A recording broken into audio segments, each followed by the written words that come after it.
Former New Orleans Saints Michael Thomas and Jameis Winston are now officially off the books for the team, but unfortunately, that's not going to change much about their offseason approach. We got all that and a little bit of lagniappe for you on today's episode of Locked On Saints.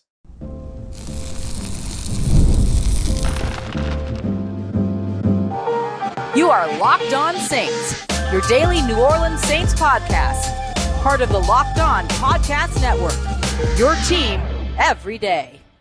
What is good, Who Dat Nation and Who Dat family? I'm your host, Ross Jackson, New Orleans native, your New Orleans Saints expert and credentialed member of the media covering those New Orleans Saints as a senior writer and reporter over at Saints News Network. And on today's episode of Locked On Saints, I'm going to tell you why Chase Young could potentially have just as many, if not more snaps than Cam Jordan in 2024. We're going to take a look at if Marshon Lattimore is going to get traded, why the time is now here. And we're going to kick off today's show, taking a look at Michael Thomas and Jameis Winston now being off the books for the New Orleans Saints, but why that doesn't have a major impact on their offseason plans as they've already begun. We got all of that for you on today's episode. We appreciate you very much for being an everydayer and for making Locked On Saints your first listen of the day, every day, proud part of the Locked On Podcast Network, your team every day. In today's episode, brought to you by friends at FanDuel. Make every moment more. New customers are going to get $150 in bonus bets by simply winning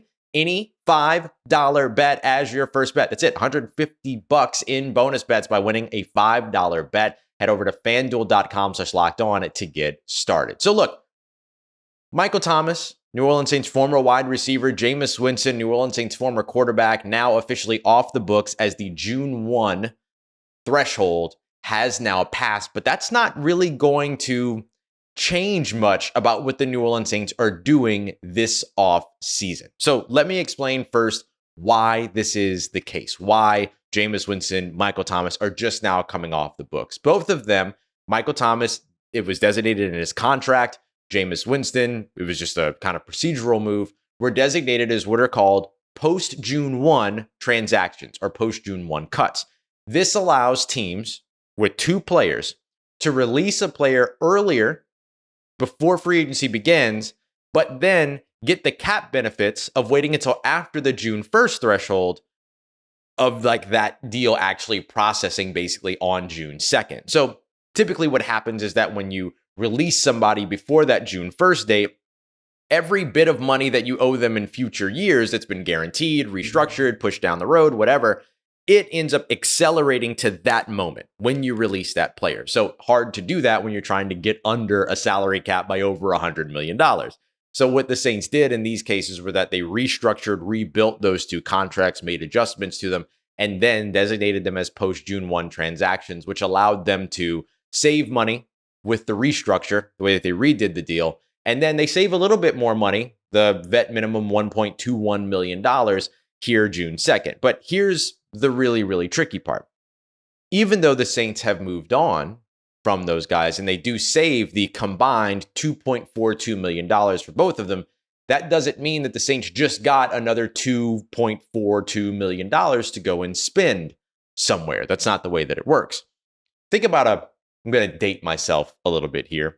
The Saints have what's called or the NFL teams at this point in the offseason, before a 53-man roster is constructed, they have what's called a top 51 cutoff, which means that the only players that count against the salary cap before the 53-man roster is created post preseason are the guys that are the 51 highest paid players on your 90-man roster. Okay. So even though these two guys effectively go off the books, two other players just move up and take up the spots that they vacated within the top 51. Here's the reference that's going to date me. Remember Pez dispensers? Anybody? Pez dispensers had a spring-loaded situation to where you would put a packet of Pez, these little these little chalk-like candies inside, and then you would lift the head of the Pez dispenser, and then when you lifted the head, it released the pressure, and then a Pez candy would pop up. You slid the candy out or you popped it, however you wanted to do it. And when that happened, the spring pressure would just push the next one in place. And that's kind of how the top 51 works. Two guys move out, two guys move up. And that's the way that this ends up happening. So for the Saints, instead of them saving $2.42 million outright, what actually happens is that 1.21 and 1.21 go away, but then Shane Lemieux and his $1.05 million moves up, and then Jordan Howden and his $996,000 move up. So while the Saints vacate $2.42 million, that is immediately taken up by a combined $2.16 million for those other two players, meaning that really all the Saints have done here is saved just over $250,000. That's it. So it's not going to put the Saints in a position here to where they have extra money to go out and spend. It's not going to put the Saints in a situation to where, oh, now other players that weren't available before are available. When you designate somebody as a post-June 1 cut, it's for accounting purposes, right? It's procedural. Those players can sign the moment that you say, okay, we're designating you a post-June 1 cut. For instance, Jameis Winston has long since already signed with the Cleveland Browns. So the Saints don't get an advantage here of an extra, $2.4 million plus a slew or a, group of new players that just became available because they weren't available to be signed until after June 1st. That's not the way that it ends up working. So this doesn't have a major impact for the New Orleans Saints, except for the fact that Michael Thomas and Jameis Winston are officially completely severed from the New Orleans Saints organization, meaning that there's no connective tissue any longer. There's dead money and things like that, but that doesn't have anything to do with the player. That has everything to do with the Saints accounting and restructures and all these other things. So yes, those players are gone, but the Saints didn't just earn a bunch of extra spending money is kind of the bottom line here. So when I say that it doesn't have an impact on what it is that the Saints have already been doing, it's because the impact has already been had, right? When the Saints restructured those contracts back before the offseason ever began, that's when they saved their money. So they've long since spent the money that they actually did save from some, fancy accounting and Kai Harley being Kai Harley and good contract structure and all these other things. They actually already saved and spent that money over the course of the offseason. And they filled out their quarterback room, right? Jake Haener was still there. Derek Carr, of course, was still there as your starter. He's the obvious one. Spencer Rattler was drafted. Nathan Peterman was added. The Saints kept 3 of their wide receivers in Chris Olave, Rashid Shaheed, and A.T. Perry, and then they've added a slew of other wide receivers, whether it be through the draft like Bub Means, whether it be through free agency like Stanley Morgan Jr. and Cedric Wilson, or whether it be through undrafted free agency. So they have built all of that out. So the Saints aren't in a situation here to where they got anything extra, but they also aren't in a situation to where they were held up from doing the things that they wanted to do. What the Saints needed to do at those positions, they've already done. What the Saints needed to take care of and how the Saints wanted to spend that money, they've already spent. And we've seen the Saints right now take a gradual approach. We're going to talk about that in tomorrow's episode, actually. Saints offseason has not been flashy or entertaining, but it has been responsible and kind of smart. So we're going to break that down tomorrow. But I just wanted to really clarify what this post-June 1 transaction does and doesn't mean for New Orleans. Coming up next, we're going to take a look at what the other big impact of the June 2nd or the post-June 1 threshold means, which really comes down to shedding talent. We got that coming up for you as we continue on with today's episode of Locked On Saints, part of Locked On Podcast Network, your team every day. Today's episode of Locked On Saints is brought to you by friends at FanDuel. It's winner take all time in the NBA and in the NHL as the finals draw near, and FanDuel is making sure you get an opportunity to take home a big win of your own with your first bet, because right now, new customers are going to get $150 in bonus bets by simply winning any $5 bet. Thursday, for instance, the Boston Celtics heavy favorites against the Dallas Mavericks, 6.5-point favorites opening up the series at home. Really good one to throw $5 down on. If you win that, then you get the $150 in bonus bets that you can use for spreads, money lines, player props. You can go and bet on Caitlin Clark or the field for WNBA Player of the Year, Rookie of the Year as well. So much for you to check out over at FanDuel, including already some lines, odds, props, and everything for the New Orleans Saints 2024 NFL season. So go and check them out today. Visit FanDuel.com/lockedon to make every playoff shot count. FanDuel, America's #1 sportsbook. All right, family. If the New Orleans Saints are going to trade their star cornerback, Marshon Lattimore, the window for that trade is now open. We'll discuss why. We'll discuss what this all means for the team and what to watch out for. And of course, we'll take a look at when the window closes, because there is a hard date in terms of when this trade can no longer happen. We got all that coming up for you here as we continue on with today's episode of Locked On Saints. We appreciate you making us your first listen of the day every day. Don't forget to go and check out Locked On Sports Today. I know you're tired of hearing those other networks yelling and screaming all the time. Make the switch over to Locked On Sports Today, the first ever national sports 24/7 stream on YouTube that's programmed for you to make sure you're getting everything you need to know about the biggest stories from around the world of sports with the local experts that know what's going on. They aren't going to give you the wrong contract information. They're not going to give you the wrong names. They're going to know when guys retire. You ain't got to worry about any of that stuff. So go and check it out over on YouTube. And you can also find it on the free Amazon Fire TV channels app, proud part of Locked On Podcast Network, your team every day. So if the New Orleans Saints are going to trade away star cornerback Marshon Lattimore, the window for that trade is now open. A trade before June 1st would not have made sense. A trade after June 1st, up till a certain point, which we'll discuss here in a little bit, absolutely makes more sense in terms of when it was going to happen. Now, I'm going to caveat that with a little bit of an asterisk here to tell you that no trade of Marshon Lattimore makes sense. Period. Not a single one. Within reason, right? Some team calls up and offers you a bounty that you cannot say no to, and you land a future first round pick and you get all this other stuff. Sure, 100%, fine, whatever. Everybody's got a price, but that's unlikely to happen. Okay. It's unlikely you're going to get better than a second round pick, especially considering like the L'Jarius Sneed trade, the Carlton Davis trade, like the market's been set. So no trade of Marshon Lattimore is likely to make any sense. But if it's going to happen, the window is now open. Post June 1, the New Orleans Saints would be able to defer the salary escalating or advancing after a trade. Remember back just a second ago, we were talking about the importance of post June 1 versus pre June 1 for guys like Michael Thomas, Jameis Winston, all this other stuff, and how once you release that player, if it's before that June 1st date, all the money you owe them accelerates to right there that moment.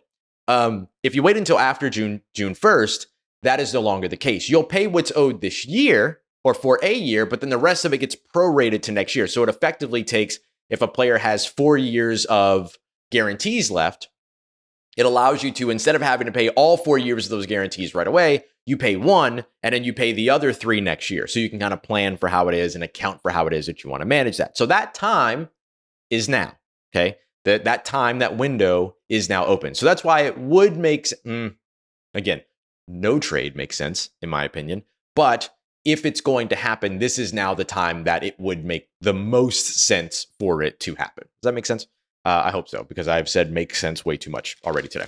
So what could possibly lead to a trade happening, right? Because everything that we've heard so far, Mickey Loomis, I asked, is your anticipation that he's on the roster in 2024? Yes. Dennis Allen, I asked, is your anticipation that Marshon Lattimore will be on the roster in 2024? He said yes.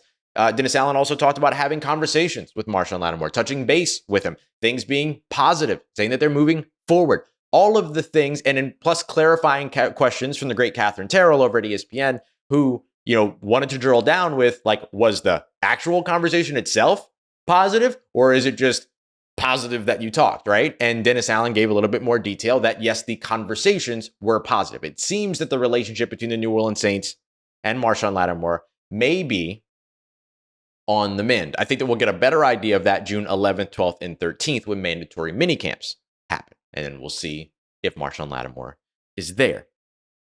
The reason, though, that even if that relationship is patched up, the fences are mended, whatever, that a trade could still potentially happen comes down to how desperate other NFL teams can get. We got to remember not to just look at this from the Saints' perspective, because somebody can enter the chat and make things very, very interesting very, very quickly.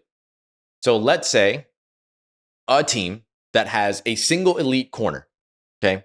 Maybe they have an A and then a bunch of C's when it comes to their secondary. And that A player gets injured. Could the New Orleans Saints phone potentially ring with a desperate GM and a desperate organization on the other side of the line saying, hey, we lost our A-tier guy for the season in training camp? I need another A-tier guy. What will it take? Here's the blank check, basically. Things can get very interesting very quickly because as teams get more desperate, the value of the player shoots up. The value of what the team that is desperate is sending does not have the leverage that it would typically have. If we were in a situation here where we were talking about the relationship between the New Orleans Saints and Marshon Lattimore is so distraught that they have to get rid of him, they have no leverage. But if things are fine, good, fine to great, and a team is desperate, the desperate team loses the leverage and the Saints get the leverage all of a sudden. So if that were to happen, that could be a situation to where, again, everyone has a price, a trade could still happen. Now, here's the caveat, because at some point that ends. There's actually a hard date for that. The New Orleans Saints will begin their season on September 8th. A week before that, an option bonus becomes guaranteed to Marshon Lattimore and automatically prorates as well. So, the signing bonuses and the way that the Saints give a signing bonus to a player and then it's, spread out over the course of 5 years and all those things. That's the same thing that would happen with this option bonus, which is that remaining like 13 or whatever $1 million that was supposed to be on his salary, his base salary this year. But it's going to land and prorate a week before the season begins, which means that at that point, it would no longer be logical by any stretch to trade Marshon Lattimore. So the window is basically from now to the beginning of September, we'll call it. The first week of September, effectively. So that's what you're looking at. If Marshon Lattimore is going to be traded, it's going to be in the next June, July, August, September. So the next 3 months is basically what you're looking at. That's what you're going to be watching.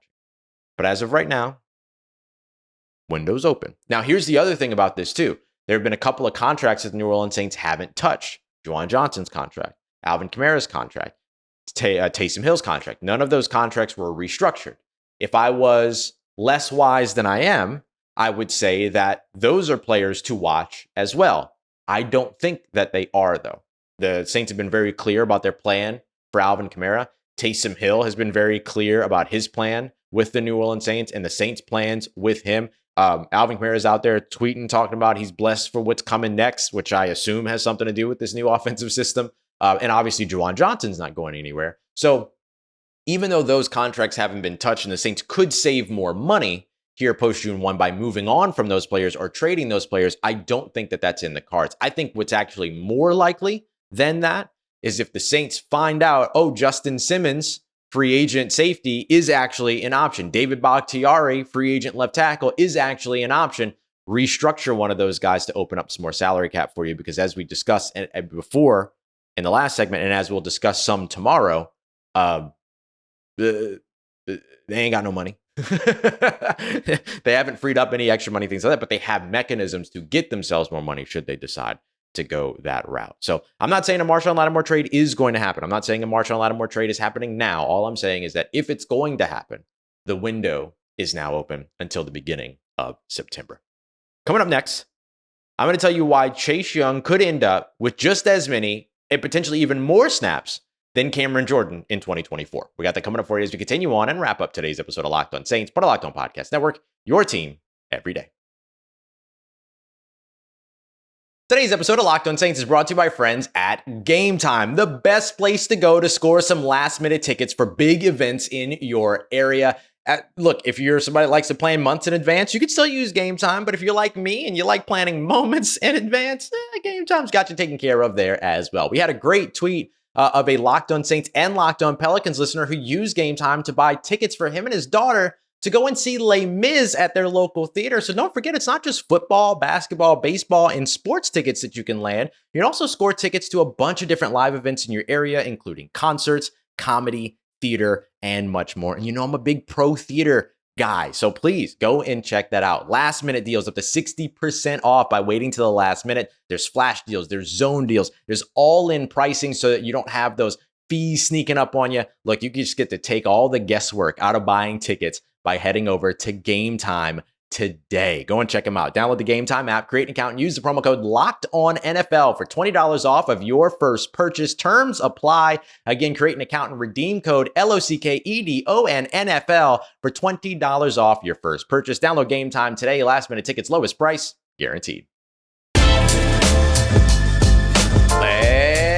Let's get it, Who Dat Nation. There is a world in which Chase Young gets as many or potentially even outsnaps defensive end Cameron Jordan in 2024. And this is a good thing, even means good things for Cam Jordan. Doesn't really say anything bad about Cam either. We're going to break all of this down as we try to predict the defensive line rotation for 2024. We appreciate you very much, as always, for being here for another episode. Don't forget, we are your team every day. Come back for tomorrow's show, because in tomorrow's show, we're going to be taking a look at the fact that, look, the Saints offseason hasn't been super exciting when it comes to player acquisitions, but it has been smart and responsible. So what we're going to do is take a look at the allocation of the Saints funds to show how they utilize their money. And no, Spencer Rattler, New Orleans Saints rookie quarterback, is not competing for a starting job in New Orleans. We got all that for you on tomorrow's episode, so make sure you come through. Be an everydayer. Come through for the show. All right, so we're going to take a look first at what the Saints did in 2023 on their defensive line, how Chase Young fits in, what it means for Cam Jordan, and where some of the vacated snaps go. We're going to talk about the complications that come with all of it, and then we'll discuss sort of the good thing about a defensive line rotation returning for New Orleans. Those are all the things that we're going to cover here as we wrap up today's show. Now, I'm going to throw some numbers at you here for just a second. It's not critical that you remember the numbers. I'll guide you through what you actually need here. But I am going to share some extra stuff with you. Typically, I'm really selective about the numbers that I share, but I kind of just want to give you a little bit of a holistic picture here. And keep in mind that when we're talking about defensive snap percentages, we're not trying to add multiple people up to 100. Each person's individual top could be 100, okay? So it could be a maximum of 100 for like one or two players. It wouldn't actually be that way. But just know that like when I talk about somebody doing 78% of something and somebody else doing 69% of something, and you go, Ross, that's not 100%. It's not supposed to be. That's all good. Individually, they could be up to 100%. So in 2023, the defensive end that received the most snaps for the New Orleans Saints, i.e. that was on the field the most when it came to defensive snaps, okay, was Carl Granderson, who played nearly 79% of snaps. Not a number you need to remember, but just so that you kind of understand like what the top end snap percentage looks like for this team. Remember, the Saints rotate a lot. Here's a number to remember. Cam Jordan played just over, how do I want to say this? I'm actually going to say this the other way. Cam Jordan played just under 70% of snaps. Okay, remember that number. Tano Passanio, who of course had the Achilles injury earlier on this offseason, we're not sure when we're going to see him or if we're going to see him at all in the 2024 season. He played 36% of snaps. That's a number to remember. And then one more number for you to remember here, Zach Bond, 22.7%. Okay, so what we're really looking at here is how many of these snaps can now rotate to Chase Young. Just for your edification as well, rookie now second year defensive end Isaiah Foskey, Kyle Phillips, who spent a lot of time on the practice squad, but then spent some time on the active roster as well. Peyton Turner, who's now going into a very, very important contract year here in 2024. We might do this exercise again for him later on this offseason. And then late free agency addition, but very brief free agency addition, Jason Pierre-Paul also received snaps at defensive end for the New Orleans Saints. They each individually received less than 10% of snaps, totaling just above 16%. Okay, so we can leave that out of the conversation, but just so that you know kind of how it all rounds out and what top end versus low end, medium end, all that stuff looks like. So the numbers that we're mostly focused on here, Cam Jordan, 69%. All right, I said it. Nice. Tano Passanio, 36%. And Zach Bond, 22%. Okay, we'll take the points out of it. We'll just keep it super simple. Now, Tano's numbers get pretty interesting because while he did spend 36% of snaps on the field, 6% of those were on the interior, not on the outside. So we'll really just call it 30%. Makes the number a little bit easier too. So if we take Tano Passanio, who again, we're not sure if we're going to see him in 2024, when we're going to see him in 2024, but if we take those 30% of snaps that he played on the edge for the New Orleans Saints last year on defense, and then rotate that over to Chase Young, From 0, that gives him 30% of snaps. We could do the same thing for Zach Bond. Zach Bond actually played more than 22% of snaps, but I looked at only the snaps that he spent on the defensive line. So if we took those and also gave them to Chase Young, that moves him all the way up to 52% of snaps, just by taking over the snaps that Tano Passanio has vacated or could potentially vacate, and then the defensive line snaps or edge rusher snaps that Zach Bond vacated, whose edge rusher snaps ticked up big time towards the end of the season. Little bonus note for you, Zach Bond spent over 80% of snaps on special teams, so you want to know why a signing like free agent Khaleke Hudson was important? That number is why that signing is important. So if we gave Chase Young 22% of snaps from Zach Bond on the edge, then gave him 30% of snaps from Tano Passanio on the edge, that brings him up to 52%. Now, the big question is, will Cam Jordan see a decline in snaps because Chase Young is on the roster? And I think it would be short-sighted of me to assume that that wouldn't be the case. I don't know if it's going to be a drastic dip, but we have watched Cam Jordan's snaps trickle down percentage-wise year after year after year, with last year being a career low, the first time that we've ever seen him outside of his rookie season get into the 60% range.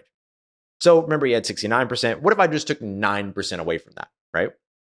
So that gives Cam 60% of snaps remaining and Chase Young 61% of snaps. That was not hard to come by.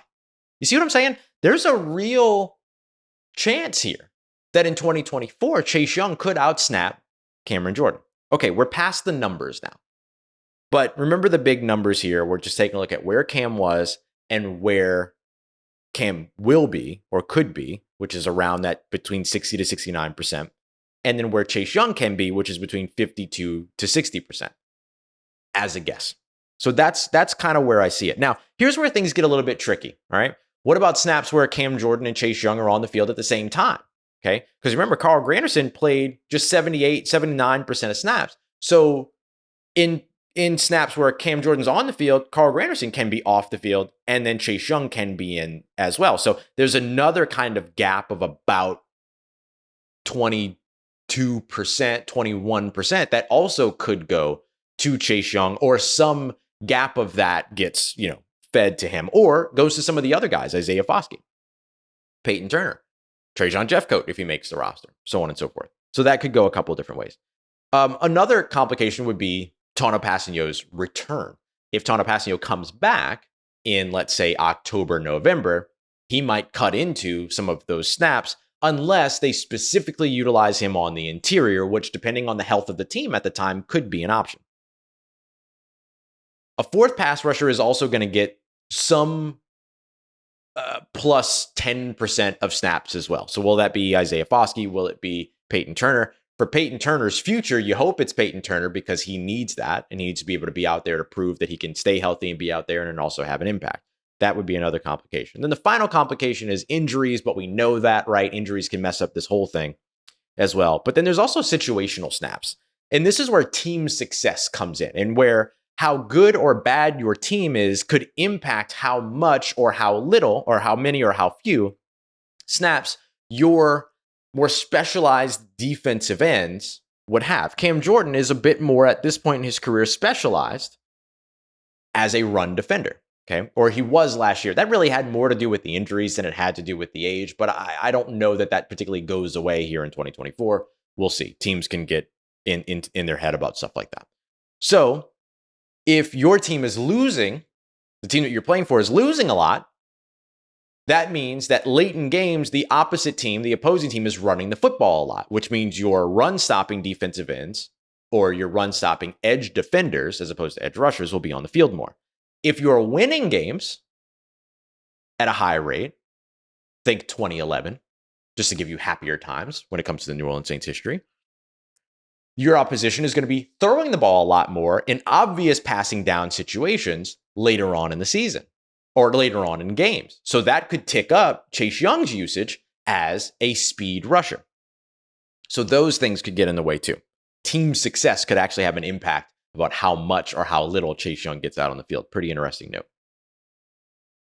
There are going to be NASCAR snaps, or as I'm going to call them, Cam Carl snaps. That's going to be when Cam Jordan, Chase Young, and Carl Granderson are going to be on the field at the same time, because oftentimes in obvious passing situations, you want to just get as many pass rushers as you can out on the field. Sometimes a defensive tackle will be involved. Other times a defensive tackle will be off for the benefit of having an extra player in the second level or an extra player in the secondary, the defensive backs on the field. So that would cut in and overlap some of those as well. But the Cam Carl reps might be really, really good. All of this is a good thing. Okay, I said that to start. I want to say that again. All of this is a good thing. Here's why. When you have a rotation like this, you get fresher pass rushers on the field, fresher legs on your pass rushers on the field, and your run defenders, right? Then you get offensive lines that get a little bit worn down. So while the offensive line is playing 70 snaps in a game, when your defensive linemen are rotating, let's say 30 to 50 snaps per game, they're fresher than the offensive line that they're going up against. That also makes it so that Cam Jordan doesn't have to do it all. He can specialize, Chase Young can specialize, Carl Granderson can be the do-it-all guy. And then it also gives you, just by virtue of having Chase Young on the field, more speed off the edge, which will help you against mobile quarterbacks, rollouts, bootlegs, all these other things. So this is all told a good thing. I just wanted to explore a little bit about why Chase Young could have a pretty big impact. And obviously his recovery from his neck procedure is going to be very telling in all of that as well. All right, y'all.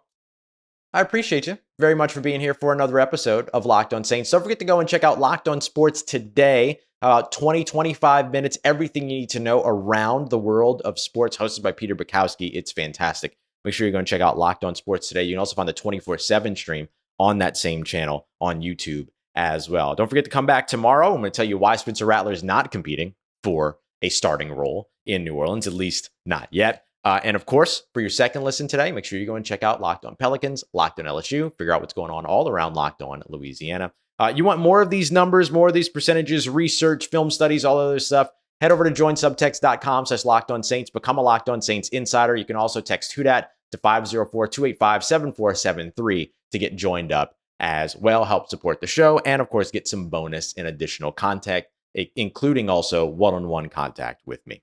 Appreciate you as always, making Locked On Saints a part of your day, part of your routine, for saying yes to me and the show. As always, if you see me, please say hi. And if you need anything else around your New Orleans Saints in between these episodes, make sure you follow me on your favorite social media at Ross Jackson, NOLA. Hit me up. Let me know how the family's doing. Let me know how you're living. Let me know how you're momming them. And trust Who Dat Nation, I'll holla at you.